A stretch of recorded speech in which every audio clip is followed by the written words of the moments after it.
You wanted the best. You've got the best podcast. The hottest podcast in the world. The Chris Voss Show, the preeminent podcast with guests so smart you may experience serious brain bleed. Get ready. Strap yourself in. Keep your hands, arms, and legs inside the vehicle at all times, because you're about to go on a monster education roller coaster with your brain. Now, here's your host, Chris Voss. Hi, folks. Chris Voss here from the ChrisVossShow.com, the ChrisVossShow.com. Hey, we're coming with an exciting new interview. This is on a book that is being launched today. Today is launch day, February 1st, 2021. We're going to be talking to a brilliant author on his most exceptional new book. To see the video version of this, go to youtube.com/Chris Voss, hit the bell notification, go to goodreads.com/Chris Voss, go to facebook.com, the Chris Voss Show, and LinkedIn, and Chris Voss and the Chris Voss Show on Instagram. And there's plenty of groups on Facebook and LinkedIn you can check out as well. And today's episode is brought to you by our sponsor, Restream. Restream Studio is a web-based live broadcasting solution. You can live stream a Zoom meeting or webinar to up to 30 plus social channels and platforms at the same time. We're actually using it to do our live broadcasting. You can get $10 credit towards their services using our affiliate link at restream.io/join/Chris Voss. This is a new book launching today. If you're one of those people who likes to grab the latest book, the hottest thing, you want to be the first one to read it so you can tell your friends about it first before they tell you or before it gets put on the silver screen. This is going to be the interview for you. And this gentleman has written several other books, so he's an accomplished author as well. The new book is called Water Memory, a thriller by Daniel Pyne. I'll go and hold it up here. You can check it out. It's a beautiful, nice, thick book. And we have Daniel with us. He's gracious with his presence today to tell us about this extraordinary new book that is available today. You can buy it on the on all those booksellers online or at your local bookseller if you want to wander in and wear a mask. Daniel Pyne is the author, screenwriter, and director of film and television. He was born in Chicago, raised in Colorado, educated at Stanford University, and earned a screenwriting MFA at UCLA. He is the author of 4 previously published novels, 50 Mice, 29 Palms, A Hole in the Ground, Owned by a Liar, and Catalina Eddie. His new book, Water Memory, is a fast-paced, page-turning thriller that contemplates the consequences of motherhood, memory, and crime as a commodity. Thomas and Mercer published the novel today. His writing credits for film include Backstabbing for Beginners. I should watch that. The remake of The Manchurian Candidate, Pacific Heights, Any Given Sunday, and Fracture. Pyne's television work spans from seminal hipster cop show Miami Vice to Amazon's hit series Bosch. Welcome to the show, Daniel. How are you, sir? I'm good today. How are you? Nice. I love the Bosch series. That's a great series. It is. It is. Michael Connelly. Yeah. Great crime writer. Great stuff. So tell us, give us your .coms where people can find you on the interweb, stalk you, and find out more about you. www.danielpyne.com. There you go. And you can order the book anywhere. It's available today. You can pick it up. And give us a reason why you wrote this book. Why did you say after 4 books, man, I should write another one? You know, I spent a lot of my career as a screenwriter and a movie maker working on thrillers and working on action movies. And I had an idea. I had a character that was kind of orphaned that was wandering around in my head. And I had a conversation with a cinematographer named Tak Fujimoto, who told me, we were driving around doing a location scout in New York. And he told me this story of how he'd gone on a cargo cruise to kind of chill out after his last movie. And the way he described it was kind of fascinating because it's like 7 passengers on one of those huge cargo ships with all the containers on it. And you don't really have anything to do. You can do a lot of reading, you rest and sleep, and You can talk to the other passengers. You can wander around the deck, kind of do circles and laps around the deck. And initially I thought, wow, what a great location for a thriller, for, Die Hard on a boat. And then I had this, I really got fascinated with the idea of doing that kind of a action story, but with a woman as the protagonist, because I was kind of tired of writing men. So I put those two things together and put my protagonist, Aubrey Centro, on a boat and gave her some challenges like serial concussion syndrome from exposure to IEDs, and 2 grown children that she's been disconnected from because she spent a lot of her life on missions in foreign countries. So she was not the principal caregiver. And I just went from there and saw what happened. There you go. There you go. Now, this is the first in a series. Is that correct? It turned into one. Yeah. Normally, I really, when I started writing novels, my intention was never to write a series of novels. I'm always jealous of the guys who can, like Michael Connelly, who's written 22 Bosch books. Mm-hmm. And it amazes me that he can go back to that character and explore new things every time, and he does. I tend to be more interested in sort of dissecting a character in a single book and coming to a conclusion and then moving on. But in this case, when I was done with this, I kind of had a notion of where I might take it because I had some things that were unresolved. So there you go. I'm writing the second one now. So give us so what you mentioned earlier, is that a good overview of the whole book, or do you want to give us a little more depth? I think the overview that you gave of it is right. It's basically the story of this woman private contractor who's been working for security firm like Blackwater, but smaller, who discovers that her memory is slipping, and she goes to the doctor, and the doctor says, you've been exposed. Doctor doesn't know what she does for a living, but knows that she's showing these symptoms of serial concussion syndrome, which is what football players get. Mm-hmm. And it's very misunderstood and badly understood. They really don't know what the prognosis of it is and why it affects some football players and not other football players. And I sort of ran across that when I was doing Any Given Sunday, when I was working on the script for that. So I've been having that in the back of my mind for a while. So anyway, this woman has this problem. She decides she's going to take a break. She books passage on a cargo ship, and seemingly by coincidence, pirates try to take over the ship. And of course, this is her area. So bad luck for the pirates. And unfortunately, she's a little compromised by her condition and not 100%. So it doesn't go quite the way she wanted it to. And then about halfway through, she starts to discover that this pirate hijacking that seems so simple isn't, because it's actually a business. And what's happened in the 21st century is insurance companies insure these boats, and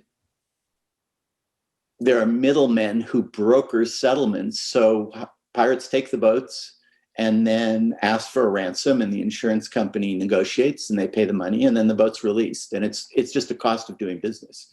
Wow. So there's a lot of people who don't want her to solve the problem. And, action and conflict and stuff ensues. A thriller. Will keep you on the edge of your seat.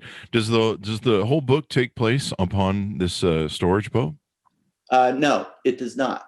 They not to give anything away, but they hijack the boat and they take it in so that they can dock it somewhere and look at what's on it and possibly portion out the cargo. Mm-hmm. So part of it takes place in this mythical little town, pirate town on the coast of South America. Wow. That's crazy.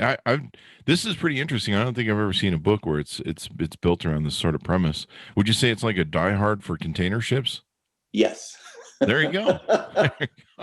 Yeah, sort of. Next Christmas, it'll be coming But out. I have to say that one of the things that I enjoy about writing books, when you're in the movie business, it's a collaborative business, and you make a lot of compromises, and you have to write for the studio and for the director and for the actors and for the audience.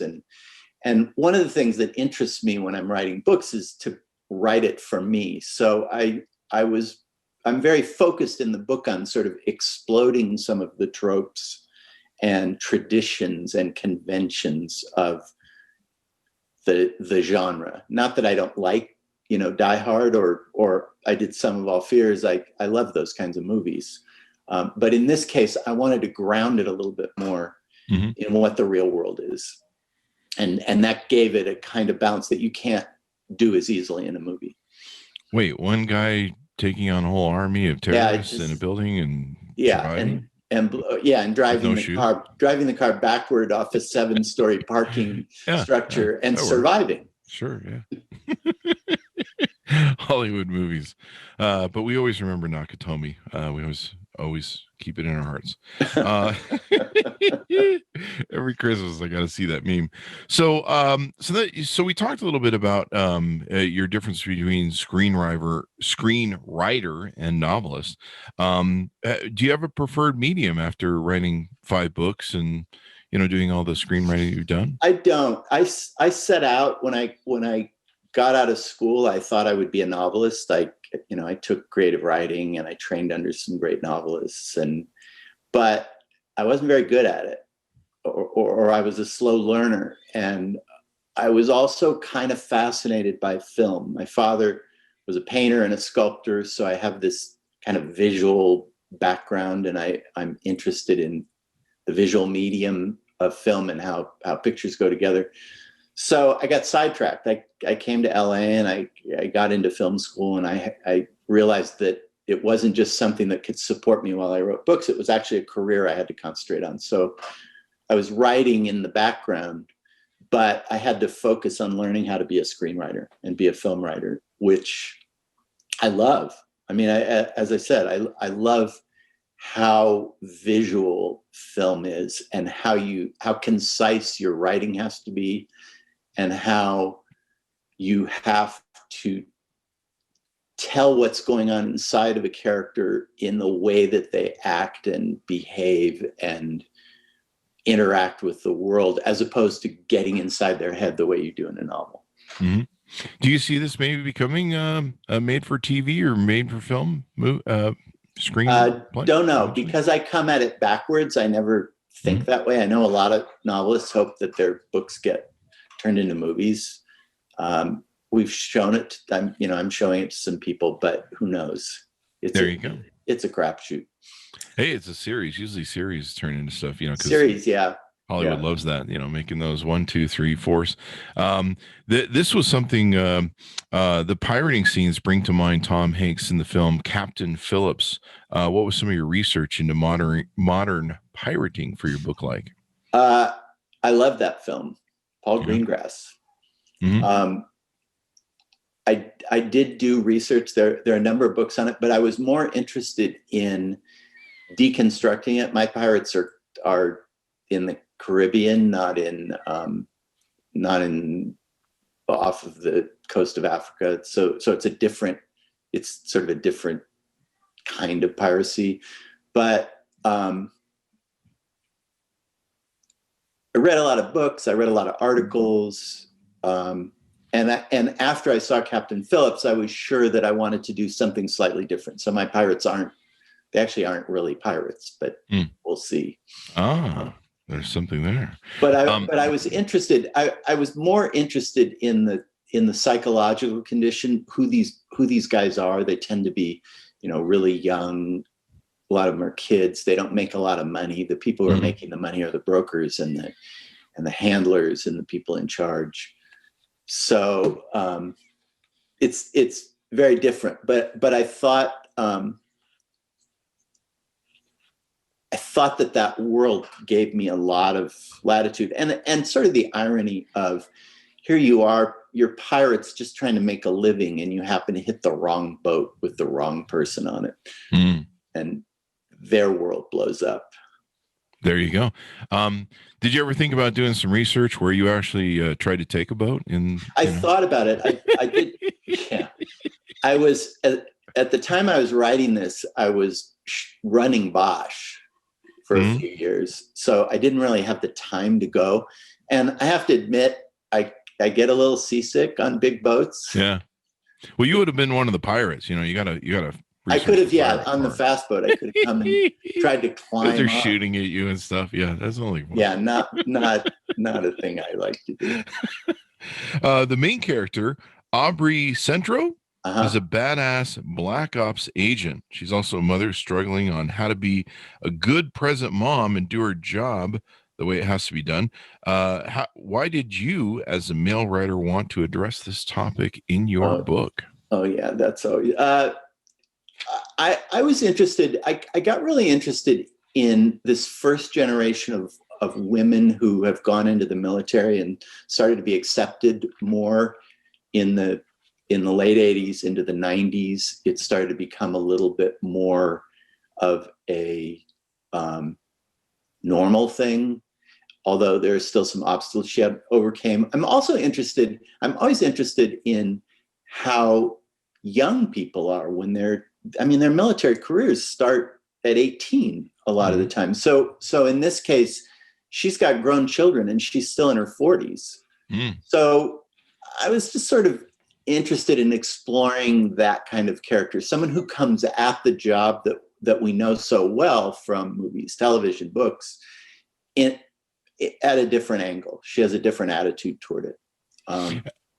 Have your prior books usually been male? Yeah, I've written a lot of movies with strong women or primary women characters. Pacific Heights was originally about the woman character. So I go back and forth. I'm interested in characters with challenges. And in this case, it was, I felt like I could write this woman because she has specific characteristics and specific deficiencies. The spectrum of gender behavior is not black and white. So she feels deficient as a mom because she's been the primary breadwinner in her family and she's been away most of the time. And how does that feel? I know some women who have done that in Hollywood, who have spent a lot of time on sets and away from their families. And how does that affect their relationship with their children? And do they feel guilty? Do they kind of accept it? Yeah. All those things interested me.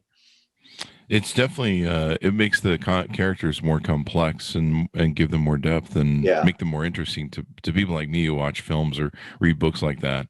You like a conflicted character who's got issues, because it just seems more real than sometimes when you watch, like, I don't know.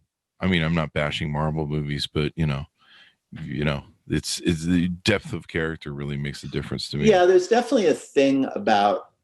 We're definitely in a phase where we tend to write these idealized superhero characters, whether they're superheroes or not, and they have special skills, and it's great. But for me, I don't have special skills, so I'm kind of interested in reading about people who don't. Yeah, it's like I used as an example for this. I'm not a huge Hemingway fan, but I so admire his books, and I feel like all his books are thrillers. So, like, For Whom the Bell Tolls, you have this guy who's trying to be a revolutionary in Spain and running through the woods, but he has no superpowers. He's just surviving, and that is really, I think that's relatable and gripping, and it also it's funny. It's real life. It gets absurd. Yeah. Which life does, especially reading the news these days. Let's see. Who's the ideal cast for the film version of this book, Water Memory? Oh, I don't know. Charlize Theron, there you maybe. Go. Or I'd see that. Who else? Viola Davis. Someone who can play, who you believe knows their way around a gun. Like you wouldn't believe that if I had a gun, you would know that I didn't know what to do with it. But you want somebody who you believe can handle themselves and can handle a situation like that. Any other characters that you'd like to play other parts in the book? No, I never think that way. I don't even think that way when I'm writing movies. It's the wildest thing. Yeah. Charlize Theron would be great. She's such a great action. She's such a great actress too. She's so clear about things, or seems like it, and very, very strong without being phony strong. It seems like a real thing. And so much that she can play, like, Jesus. I mean, all the different parts that she played that were just like, like, holy crap. And you're just like, I don't even recognize her. And and that's just with makeup and her making adjustments to herself. So are you a plotter or a pantster? I'm pulling this off the Q&A thing, so I'm not really sure what that means. Maybe you do from your yeah. Are you a planter or a pantster? So weird. A pantster, that sounds like somebody who goes around and pants people in high school. Yeah, remember when you were like 12? Yeah, pantsing. This is from Thomas and Mercer Q&A. So I think it means seat of the pants, like you just write as opposed to you plot. So I guess I'm a plotter. Okay. I'm a seat of the pants plotter, though. A seat of the pants plotter. Well, it is a thriller, so that's important. Let's see. What was another question they had for us to throw at you? Recently worked with Michael Connelly on Amazon streaming service Bosch, series actually, Bosch. What comparison would you make to storytelling via a streaming medium versus writing a novel? They're similar. They're actually more similar than movies and novels, because and we would take on Bosch, we would take maybe two of Michael's novels and we'd interlace them. So we'd use two plots and kind of meld them and do this double helix plotting. But each episode becomes kind of like a chapter of a book, as opposed to episodic, an episodic thing, or a movie, which tends to resolve much quicker. It tends to be more compact. So it's similar. And I actually have learned a lot working with Michael, because he's such a great mystery novel writer and plotter, and how he solves problems and how his ideas, he'll have story ideas that he gets from his research, from cops that he knows, that aren't just an idea. They usually are a whole sequence. They play out. They're a story as opposed to just an idea. It was great. It was really enjoyable working on the show with him. I really like the series because I'm one of those people that 99% of movies, no, maybe 95% of the movies, I can watch the first 5 minutes and know the ending, right? I mean, it's not that hard. Good versus evil. Good wins at the end. And a lot of times I can figure stuff out. And so I like movies or TV shows where I don't see the ending and I can't see the ending. And then it kind of frustrates me, which kind of draws me a little bit more, because I'm like, where's this going? And so the Bosch series was great that way. You didn't really know where things are going. You had the complex plot overlays. One thing that was funny about the Bosch series was I was a big Destiny gamer for so many years and loved to play the game Destiny by Bungie. And I forget the actor's name, but I had heard that voice for years. Oh, Lance Reddick, right? Yes. Yeah. The police. I think he's the police liaison for City Hall or something. He's the police chief. Is he the police chief? Yeah. Yeah. And so first time I was watching Bosch, I heard that voice. And I was like, Destiny, the game. Like, what the hell? And so, like, watching him and the character that I'm used to seeing in Destiny is like really strange. But he has such a great voice. It's so rich. Yeah, his voice is great. His presence is great. He's in the John Wick movies too. I haven't seen those. I guess I got to go see those. Well, no, you don't have to, but he's great. That's probably why I haven't seen them. I don't know, man. Yeah, he has the most amazing voice. Mm-hmm. I loved writing. Killed out the voice. Yeah. It's just such a rich voice. But for years, I played Destiny, like 3 years, and then I saw the Bosch series, and it was like really messing with my brain to see him. I think Lance plays it as well. Yeah. I've seen he's posted some Instagrams of him playing video games when he's off. Oh, does he mess with people in the game? Like he gets on there? I don't know, but because in Destiny, the character of Zavala is like a really core character. And so he's all through the game and he's always talking. Like that would really screw with people if he got on to party chats and started talking as Zavala. Yeah, talking. Yeah. That would like really be messed up. That was a fun series to watch, and a nail biter usually down to the end because you're like, oh no, man, everything's going wrong, man. It's going right off the cliff. He's screwed, and then it's just one of those great movies, and like it all comes at the end too, because you're like, and it comes at the very end. It's kind of like, what was that one movie, The Dragon, whatever, with the Bond dude. Where, I mean, the thing went to shit till the last minute and you're just like, and then it saves itself and you're just like, oh my God, thankfully. Yeah, that's the goal. You want to pull people along and. Oh yeah. That's what kept it coming back. Yeah. Yeah. And he's a great character too. I like the actor that plays that. Bosch he's a really simple, Titus gets what he does, and he's a really simple character. He's driven. He's relentless. So I got to ask you the question about Al Pacino, because that's just, I mean, it would be a crime against humanity if I didn't do that as an interviewer. What was that like working with him, or did you work with him on Any Given Sunday? I actually didn't. I wrote a really early, I got credit, but I wrote a really early draft of Any Given Sunday, which was basically about a sports doctor. It was basically the James Woods, Matthew Modine plot, which was the whole plot with the guy who gets hurt and he decides to play, and he could kill himself if he keeps playing. He gets the head injury or the neck injury, and he wants to keep playing, and they're worried about he'll be paralyzed. But I have run across Al Pacino, and he's a force of nature. He's a force of nature. He's great. He's so intense. Yeah. And so focused. Yeah. I mean, he's kind of like the characters he plays. Yeah. Very bombastic. I've always been an Al Pacino fan since I was a kid, so I had to throw that in. Is there any other actors that you've liked working with over the years that you want to give a plug to? I've worked with Denzel a few times. And I love working with him. He's the best. Yeah, he's one of the actors. I enjoy working with actors. I went through a period where I was a fixer, so they bring me in to fix things, or they bring me in to do the work for an actor. And I went on a movie once that Denzel was doing, and they brought me in to fix it for him. So I had this meeting with him, and I said, "So what do you want?" And he said, "I don't know."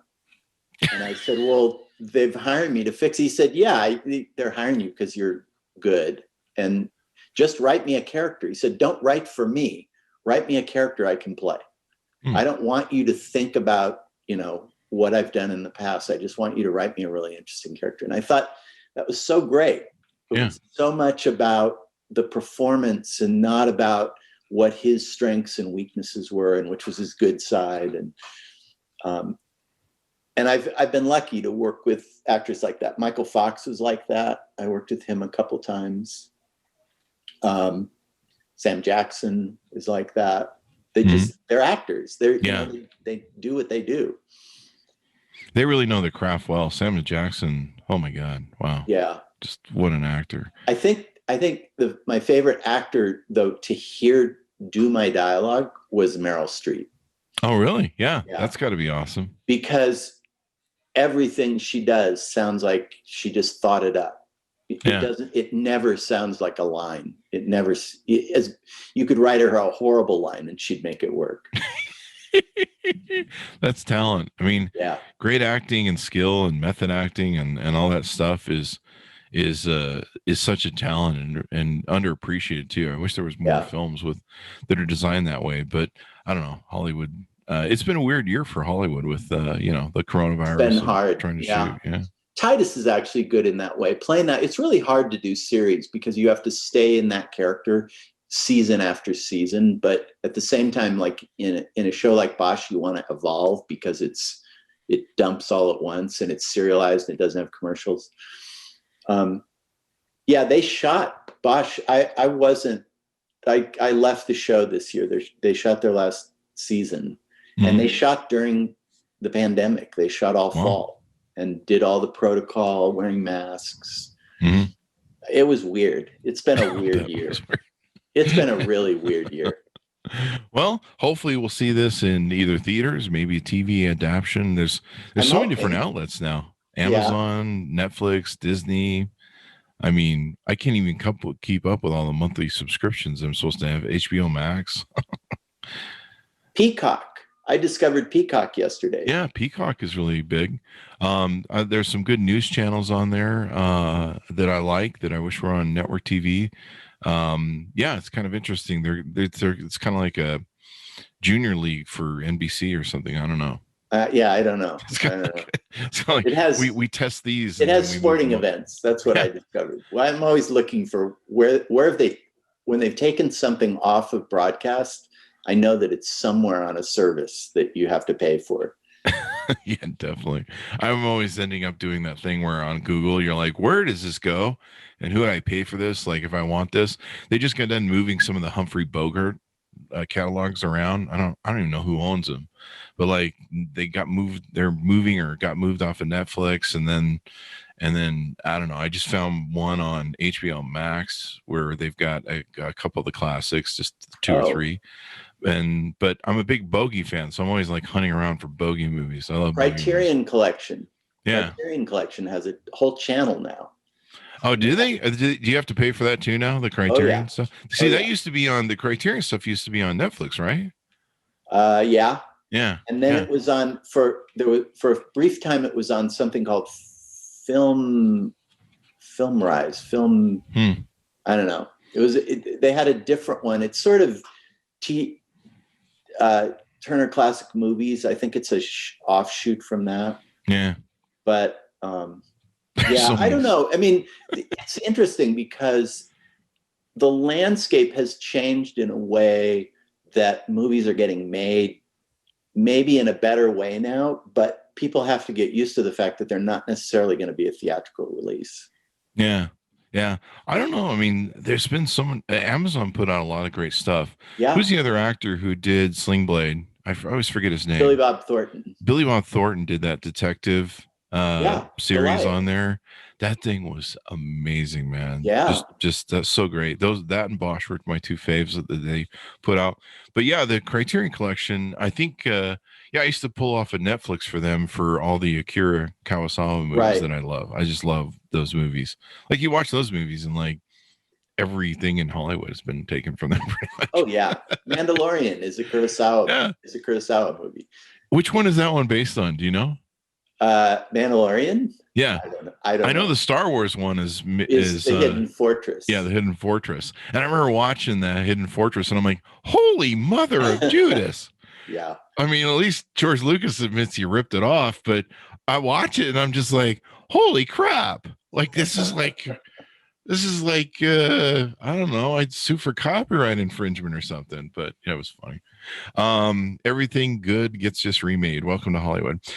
So anything more you want to plug on this book, Daniel? No, I kind of take the philosophy that hopefully people will buy it and like it. I